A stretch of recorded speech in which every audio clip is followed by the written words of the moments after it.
लेकिन परमेश्वर जो कार्य कर रहा है इजराइलियों, वो तुम्हारी मौत के ऊपर उसके जीवन की विजय। तुम मौत की ओर अग्रसर हो रहे हो और तुम अंधकार से भरे मृत्यु के देश में रहते हो, लेकिन जो आ रहा है वो तुम्हें ज्योति देगा। परमेश्वर ज्योति से भर देगा इस दुनिया। और मनुष्य की समस्या यह कि वो मरा हुआ है, न उसके अंदर उद्धार है, न उत्पन्न करने की शक्ति। आध्यात्मिक रूप से, आत्मिक रूप से वो मरा हुआ है। परमेश्वर कह रहा है, मैं तुम्हें ऐसा आत्मिक जीवन दे दूंगा कि तुम अपने शरीर में भी नहीं मर पाओगे, क्योंकि आत्मा का जीवन तुम्हें शरीर को भी तुम्हारे उस पार उतार देगा। जिसके पास आत्मिक जीवन है वो शरीर को हैंडल करता है और शरीर के पार होकर खुदा के पास चला जाता है। जिसके पास आत्मिक जीवन नहीं, वो अपने शरीर को भी हैंडल नहीं कर सकता, और उसके लिए जो यक्ष प्रश्न है वो उसकी मृत्यु है, और वो मृत्यु उसके लिए सत्यानाश का कारण होता है, क्योंकि न उसमें उद्धार आया, न उसमें उत्पन्न करने की शक्ति है। जो मनुष्य बिना उद्धार के और बिना उत्पन्न करने की शक्ति के मर जाए, समझ लीजिए वो मर गया। उसी को मृत्यु कहा गया बाइबल में, दूसरी मृत्यु। पहली मृत्यु तो सोना है, नींद में जाना।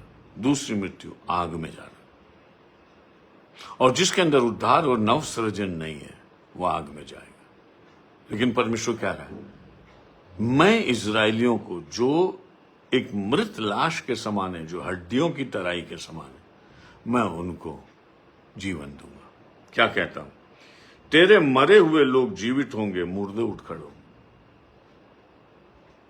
तुझमें जो मरे हुए लोग हैं ना, उनमें मैं जीवन दूंगा। और गलातियों में लिखा है, सोने वाले जाग और मुर्दों में से जी उठ, तब परमेश्वर की ज्योति चमके। तुम जीवित हो, लेकिन इस दुनिया में मरे हुओं के साथ लाश की तरह पड़े हो। खुदा कह रहा उठ जाना, तब ज्योति चमकी। अर्थात इस दुनिया में जीते जी, जब हम पापों में मरे हुए थे, तब ठीक समय पर यीशु मसीह हमारे लिए मरा ताकि हम जी उठे। अब वो कह रहा है, जब मेरे पुनरुत्थान की सामर्थ में तुम जी उठे हो, तो मेरा वचन ये है कि मैं मुर्दों को भी जिला उठाऊंगा। तेरे मरे हुए लोग जीवित होंगे, मुर्दे उठ खड़े हो। तू मौत का पैगाम लेके घूम रहा है, मैं जिंदगी की बात तुमसे करने आया हूं। तुम मौत की बस्ती में रहते हो, मैं तुम्हें जिंदगी की बात करने आया। नाइन नगर में विधवा अपने बच्चे को लेकर जा रही थी, उसकी लाश को लेकर जा रही थी। कोई उम्मीद नहीं थी, सारा नगर रो रहा था। नाइन नगर उस दिन मातम में था। नाइन नगर के मातम को हर्ष में बदलने के लिए कोई चाहिए था। इंसान में किसी की ताकत नहीं थी कि उस मातम को मिटा दे। यीशु वहां से आ रहे थे, शव यात्रा को रोका, लड़के को जीवित किया, मां को दे दिया। अब कोई बाहर नहीं जा रहा, अब सब यीशु के पीछे उस नगर, नाइन नगर में जा रहे। अब लाश के पीछे बाहर नहीं जा रहे रोते हुए, लेकिन लाश भी जिंदा हो गई और यीशु मसीह उस लाश को एक मनुष्य के रूप में अपने साथ लेकर नाइन नगर में घुस रहे। नाइन नगर में जो उत्सव उस दिन हुआ है, वो उत्सव का वर्णन नहीं कर सकते। वो तुम्हें जिला उठाएगा। परमेश्वर का वचन कहता, तेरे मरे हुए लोग जीवित उठेंगे, मुर्दे उठ खड़े होंगे। हे मिट्टी में बसने वाले, जाग कर जय जयकार करो। मिट्टी में बसने वालों, उठो ना। मिट्टी में जय जयकार नहीं है। जब मैं कब्र में चला जाऊंगा, मेरे लहू से क्या फायदा। भजन संहिता 30। क्या मिट्टी तेरा धन्यवाद कर सके? क्या वो तेरी सच्चाई का प्रचार कर सकते? और जो इस दुनिया में मुर्दा हाल है, क्या उनके मुंह कभी खुदा के लिए खुल सकते हैं? देखो दुनिया, चर्च में भी जिनका मुंह खुदा खोलता वही खुदा की बातें कर सकते हैं, नहीं तो गूंगे और मरे हुए लोग चर्च में भी अपने मुंह को बंद करके बैठे हुए।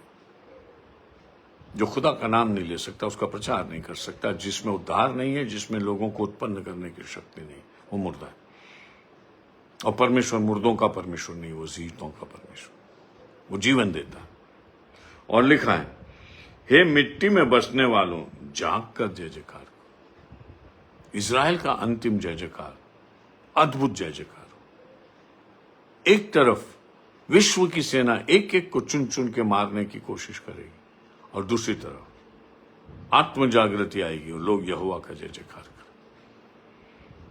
और मारने वाले की शक्ति खत्म हो जाएगी और जिलाने वाला प्रबल हो। हम कहते मारने वाले से जिलाने वाला बड़ा होता।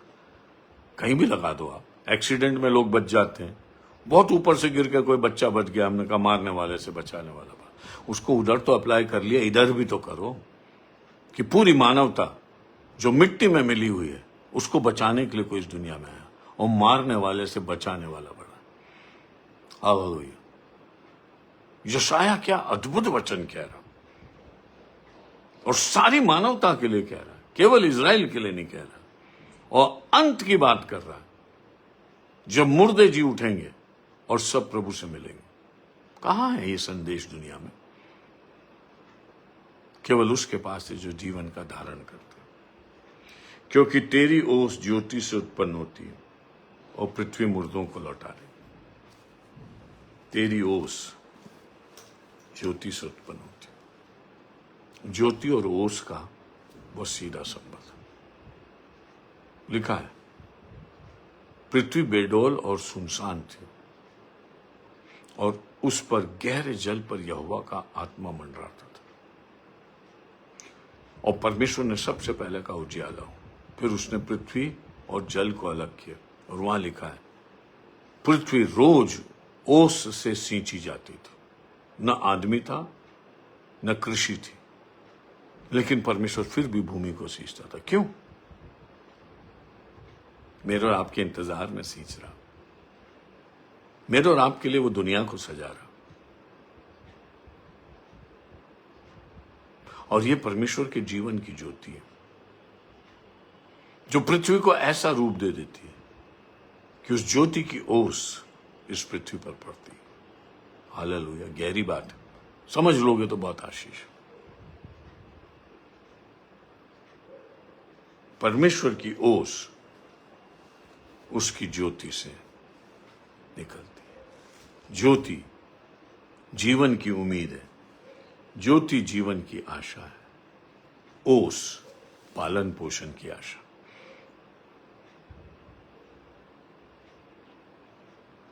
अगर पृथ्वी है तो जीवन आने वाला, और जीवन आने से पहले उस प्रकाश और उस ओस की जरूरत। मनुष्य के आने से पहले परमेश्वर ने दो महत्वपूर्ण इंतजाम किए। जल को थल से अलग करने के बाद दो महत्वपूर्ण स्टेप उसने जो लिए, ज्योति और ओस।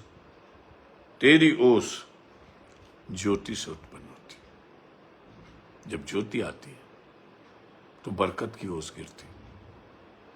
जब ज्योति नहीं तो ओस गिरा के क्या करोगे? परमेश्वर ने कहा मैं जगत की ज्योति हूं और ये जीवन की ओस तुम पर गिरती रहेगी जब तक परमेश्वर, ज्योति का परमेश्वर, अपनी ज्योति में तुम्हारे लिए ओस को उत्पन्न करेगा और तुम मृत्यु से जीवन में जाओगे। और पृथ्वी अपने मुर्दों को लौटा देगी, समुद्र दे देगा, अधोलोक दे देगा। जहां भी दुनिया में जो भी इंसान मरने के बाद जहां भी लॉज दे, खुदा कह रहा सब वापस देंगे। होशे में लिखा, हे मृत्यु तेरी जय का, हे मृत्यु तेरा डंक का। परमेश्वर ने सब मिटा दिया।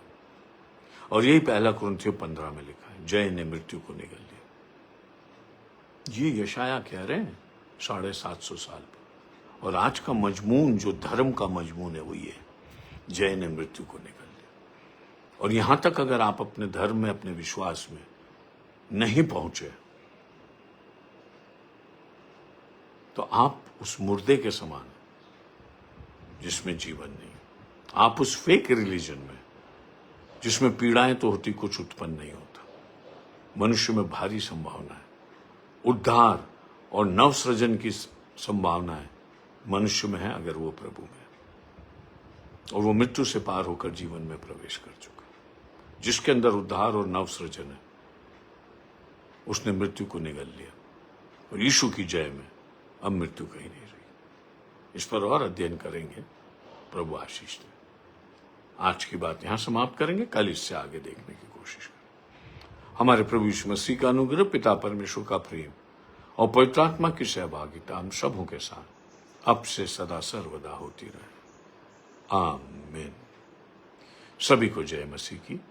प्रभु आशीष दे।